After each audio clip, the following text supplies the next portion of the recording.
Hello, this is a commentary by Beanolf, and I am commentating over a gameplay from Chris, XII, something like that, reactions. That's just what I'm going to call him. So, you can probably realise that that's the AK-47. He does in about 60 plus to 3, and that's absolutely amazing for this game. So yeah, so I haven't actually commentated over anyone using the AK-47 yet because, well, I haven't really seen any gameplay from anyone with an AK-47 yet, and I haven't really picked one up yet when I play this game. So what I've heard, it's really overpowered, like the same for MW3, and it's the same with the RPG, really overpowered, massive spread damage. I think that they're trying to send out like messages saying, hey, you guys beat us in the war, because like you have better weapons, so that's why we're losing against people that are hiding in the. But anyway, so yeah.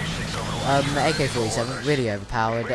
Red dot sight. I do like the red dot sight texture on this game because this brings back the old COD 4 feeling in this game. So I actually do think that this game is pretty budget. Wait, the bar just flew outside. No, never mind.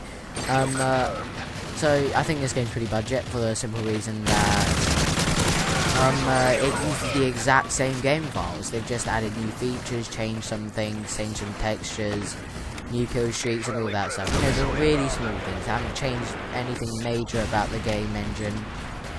Anything major at all, except for some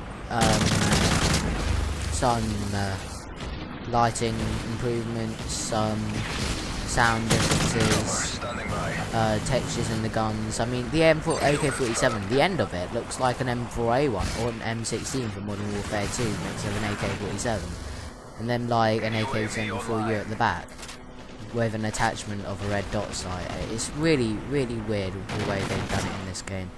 Definitely changes everything about COD, how it looks, how it performs, and everything. And it's just this gun is overpowered. I mean, it's like you decide to shoot somebody, it's like, hey, stop shooting me, and then like you stop shooting him, and then you start shooting him again, and then like he's dead before you stop shooting. So yeah, it's like a 4-shot kill, and look at the rate of that thing fires. I mean, it's stupid. You just get shot once, and before you know it, you're dead. You don't actually get a chance to run away on this game. The same applies with most guns, just which one performs best at most times, most times that you would get yourself into. So at the moment, reactions, he's just, yeah, like he's running around the outside of the map, but at the same time, he's sticking to one point. He's always keeping an eye on his radar. That's how he knows when people are going to come around. I think it's stupid that you don't use assassin or blind eye, whatever the hell it is. Two best perks in the game, in my opinion. For those people who hate Ghost Pro, I am sorry. I'm very sorry.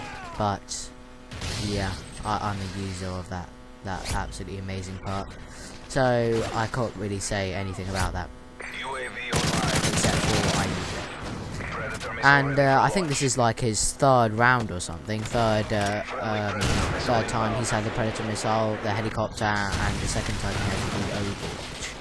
I haven't been really taking, like, remembering or whatever it is. I mean, just look, he knows that the people are there because he's constantly looking at his radar. I mean, I heard someone could look at their radar and play the game like that. I don't know how, but something like that.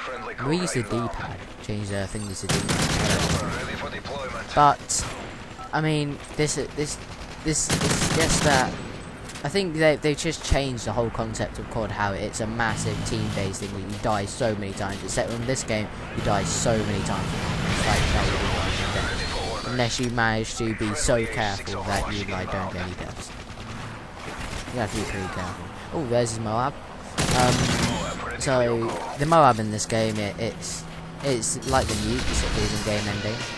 And longer countdown on it. Looks like a goddamn like upside down dildo thing with circles around it. And it slows down, same effect as Modern Warfare 2, as you would expect, considering they copied the same files and changed them so it doesn't end the game. And he got a multi-kill and a challenge for that. Really cool. And the effects on it are the same as the nuke for Modern Warfare 2. The whole screen goes orange for a certain amount of time. I think it's the same duration, I'm not really sure. I haven't really counted it from Modern Warfare 2, so yeah. And I don't think chickens die when you get a nuke. That's something that I realised in Modern Warfare 2. Also, it's just like, well, it's just like playing modded zombies. I mean, the whole screen just changes colour. It's so cool. It just shows that there's so many things that you put in the game that they never use. So yeah.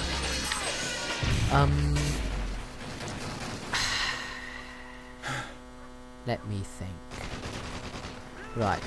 So I think that, well, I mean, you can see, just turned around, turned around, sprayed again, got a double kill. Not that hard. Didn't even aim in. It's probably, I mean, it's when you play this game, you have to judge when you want to aim in or aim out, or when you want to leave cover, or when you want to get in cover. I mean, most of the time you want to be in cover whenever you can, especially in this game, considering how fast you die. I can't stress that enough. I haven't said it. I have said it. I've said it like 10 times this commentary. I mean, look, it's just so effective to use the difference between aiming in and not aiming in. You can get an easy double spray where you would not get the easy double spray if you did, and if you didn't aim in. That guy got really lucky. He must have been aiming down the screen or something. I didn't see the kill cam. He did die many times. The same guy got him. Again, probably aiming down the side. And this is the last death he's going to get off this one. So, as we're approaching the end of this commentary, I think this is extremely good, actually absolutely amazing gameplay on Modern Warfare 3. And the multiplayer has definitely somewhat improved in some areas and lowered its standards in other areas.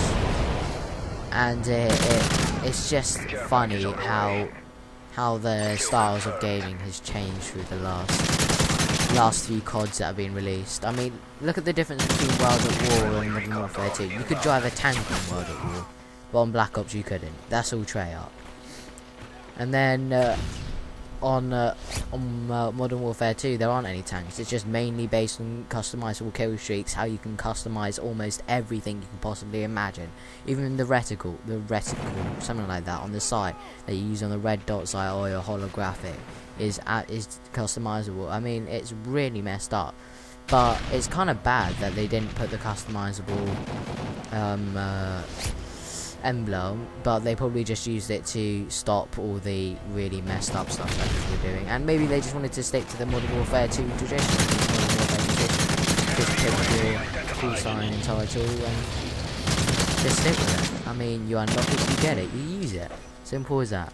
You don't make it. You don't buy new layers as if you're using Photoshop or something, and you just put random shapes in. I mean, it doesn't really make sense for a COD game. It isn't really an artistic game either. More about how fast you can think, right, where's this guy spawning, where's that guy spawning, and how fast you can react to things. Like a 50-year-old guy is not going to have the same reaction to a 12-year-old guy, 14-year-old guy.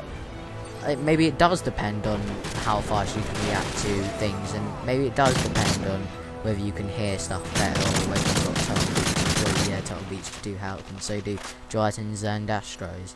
There's definitely a big argument about which does the best. At the moment I'm using a Triton, wait, let me just look at the box. It's turned around. It's the ones where that's compatible with computers. But some people make good mics. Turtle Beaches, they do good mics. Astros I haven't tested yet. For the Turtle Beaches I've got the X40 ones. Oh wait, no, this is the end. Bean Off doing commentary over Chris. Bye bye. See you next time.